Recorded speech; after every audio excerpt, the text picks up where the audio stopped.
Soalan 10, predict structural formula A dengan D and the reaction scheme, write the mechanism. Okay, sekarang kita ada A, kita tak tahu A ni apa benda. And then reaction with concentrated sulfuric acid, D ni will form B. So B, kita tengok formula dia C4H8. So C4H8 berkemungkinan adalah alkin. And then undergo ozonolysis, okay, followed by zinc. So hanya dalam apa yang kita belajar sekarang adalah alkin undergo ozonolysis. So kita boleh letak kat sini B adalah alkin. Okay, and then when we look at the reagent D, it is concentrated sulfuric acid. So A probably alcohol, because A react with concentrated sulfuric acid. It is dehydration of alcohol, where we remove water from alcohol to form B, which form alkene. And then the alcohol A undergo oxidation. Okay, this is oxidizing agent. So A undergo oxidation to form D. Therefore, what is D? By looking to the general formula, molecular formula of D, we can see that there is 2O. If there is 2O, so we believe that D is carboxylic acid. If D is carboxylic acid, therefore alcohol A is primary alcohol. Okay, so what is the shape of this primary alcohol? We can draw more than one structure of primary alcohol with 4 carbon. Therefore, we shouldn't start by predicting the structure of A. Okay, so this one kita dah faham secara general. Primary alcohol oxidized to be carboxylic acid.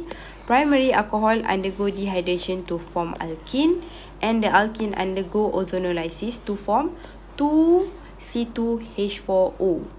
Okay, so when you are given the final product C2H4O, it is easy for us to predict this structure because it is only 2 carbon.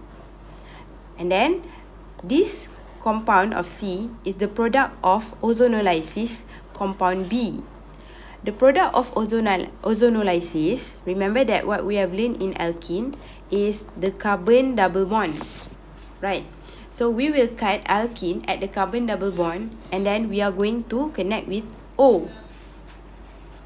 So we have 2 same compound of C.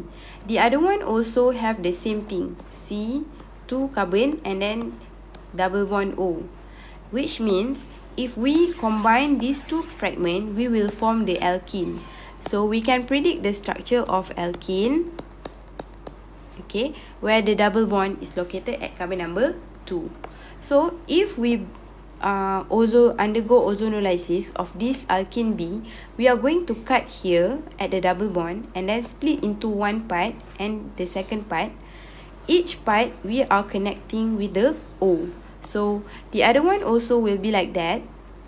The C double bond will connect it to O. So we are going to produce 2 compound, and it is the same symmetry. So we can identify the location of double bond at carbon number 3 and 4.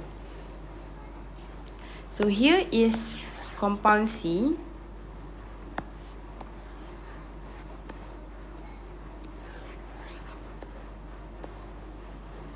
Okay, this is C.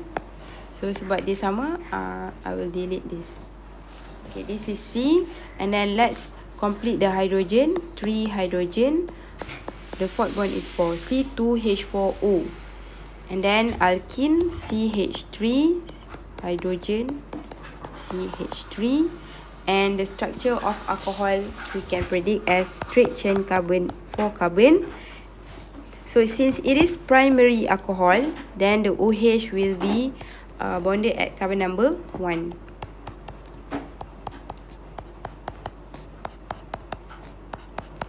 The oxidation of primary alcohol will form carboxylic acid with the same carbon length, 4 carbon, and then the carbon OH is oxidized to be carboxylic acid. So the remaining we just copy because it is the same. So finally, we have the structure of alkene B. C is an aldehyde. A is primary alcohol. And structure D is carboxylic acid. Next is to write the mechanism B from A. Okay. Mungkin pelajar akan tertanya, bila OH dekat sini undergo dehydration of alcohol, we are going to remove this OH and the hydrogen from carbon number 2. So the double bond will be at carbon number 1 and 2. So why is it removing of this OH and H will form the double bond at carbon number 2 and 3. So we need to understand what happened during the mechanism where the primary alcohol can produce this kind of alkene. So persoalan itu akan terjawab apabila kita buat mechanism. Mechanism A to B, we need concentrated sulfuric acid and heated. Okay, so let's draw the alcohol CH3, CH2, CH2.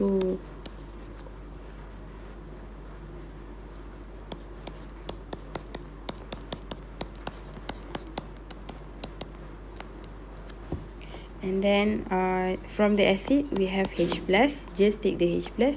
Okay, yang kaya pergi ke miskin.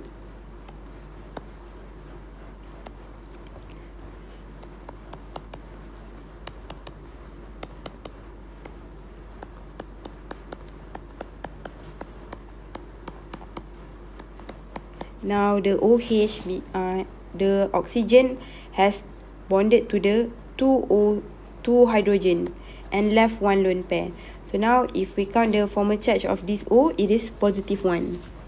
So sekarang adalah kita nak singkirkan OH. Macam mana kita nak singkirkan OH?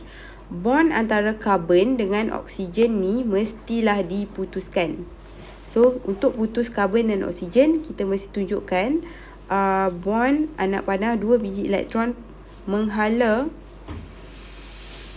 anak panah menghala ke O. Jadi putus. Okey. Saya copy yang ni.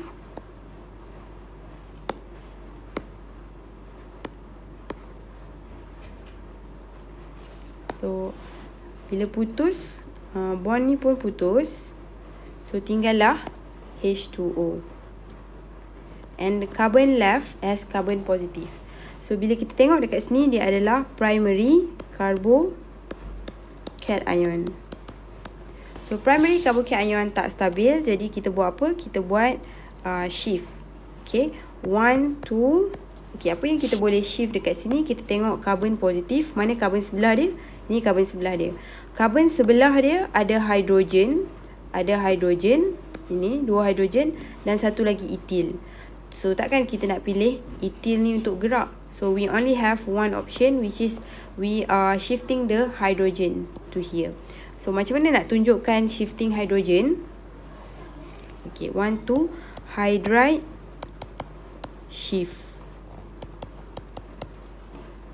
So untuk tunjukkan hydride shift, saya akan expand this area to show the hydride shift. So sekarang kita nak pindahkan hydrogen ke tempat yang carbon positif ni. Okay, now I copy this.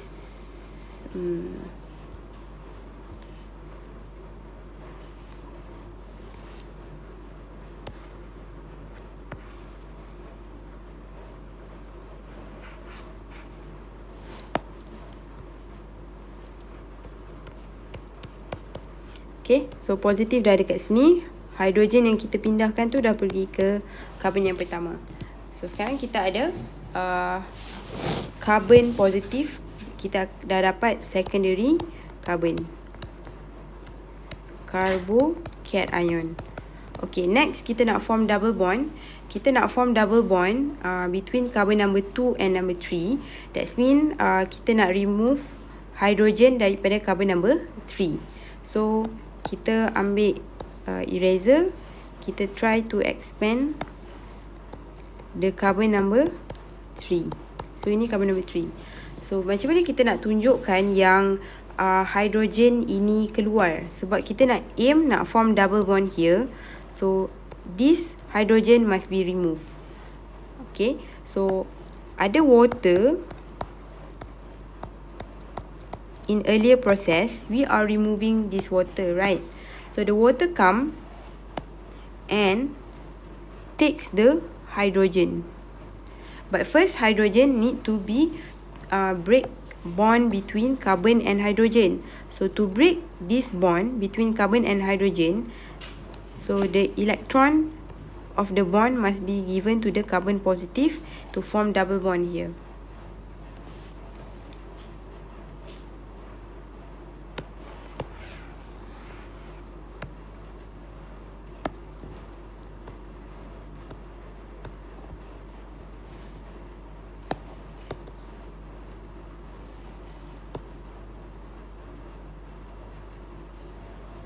Okay, now when the double bond, the hydrogen and carbon break, the electron is given to the bond to make a double bond, carbon double bond, and then the positive is no longer at the carbon. Therefore, we already have alkene with 4 carbon and the double bond located at carbon number 2 and 3.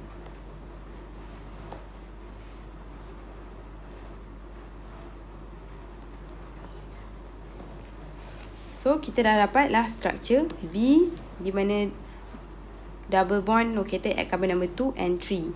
So, berbalik kepada soalan ini, macam mana kita boleh dapatkan kalau OH dekat carbon number 1. So, due to rearrangement, kita akan dapat primary carbocation rearrange to secondary carbocation. So, if the hydrogen is removed from secondary carbocation, so the double bond is located at carbon number 2 and 3.